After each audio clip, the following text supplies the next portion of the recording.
Medicaid may not mean anything to the hedge fund people on Wall Street. Medicaid may not mean much to those that have a lot.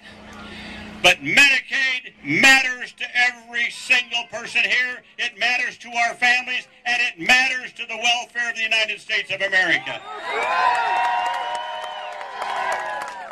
So let's hear it loudly. Medicaid matters. Medicaid matters. Medicaid matters. That right now we are engaged in one of the great political struggles in the history of this country.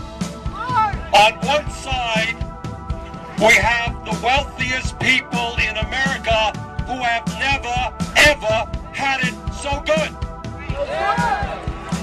On the other side, what we are seeing is 16% of our people unemployed and 46 million Americans who are living in poverty, and that number is growing every single day. So the issue that we have to deal with right now is to determine whether that capital, that government, is there to represent all of the people and not just the wealthiest and most powerful.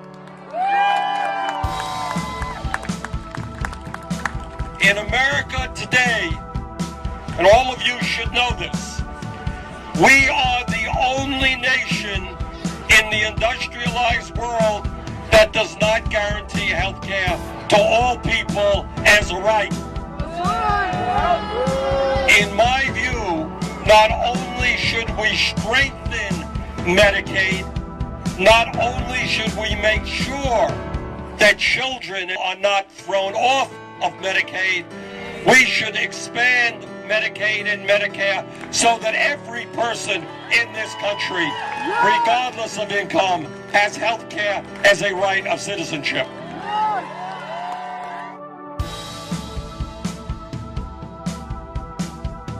Other path that's been offered is to refuse to raise taxes on the wealthy, to refuse to raise taxes on big oil and people who want corporations and outsource jobs, or anyone else, as the 6 Republicans of the Super Committee have pledged to do. And that path would lead to disaster. Where hedge fund managers on Wall Street can make billions of dollars.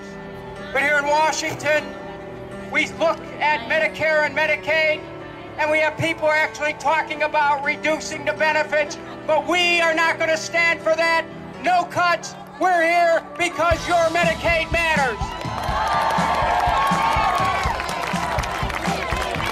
We have to make sure that we make a strong statement that they can hear all the way on the other end of Pennsylvania Avenue there at the White House, that the White House knows that just because you want to put more taxes on the rich, which is a good thing, it's not right to tell the poor people that they're going to have to pay more because they don't have any more to give. That's right, my Medicaid matters. We're talking about reforming everything in America right now. And there are people who really are serious about reforming Medicaid. And they want to figure out a way to make sure that we don't spend unnecessary money in Medicaid.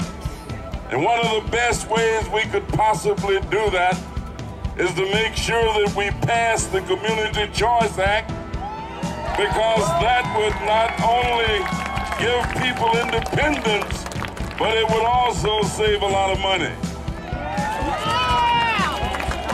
We've been struggling now for a while with that effort, but that's all right, because without struggle, there is no progress.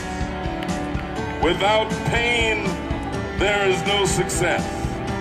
And so I would urge you to keep the numbers growing, because I think the time may be right now. As a matter of fact, I know that Senator Harkins in the Senate and myself and others in the House, maybe we've been waiting for this moment, because this is the time that rationally, logically, anybody with any kind of common sense know that you couldn't do better than to give people the independence, the right to be self-sufficient, to live at home and have Medicaid pay for the medical care and the medical care needs that they have.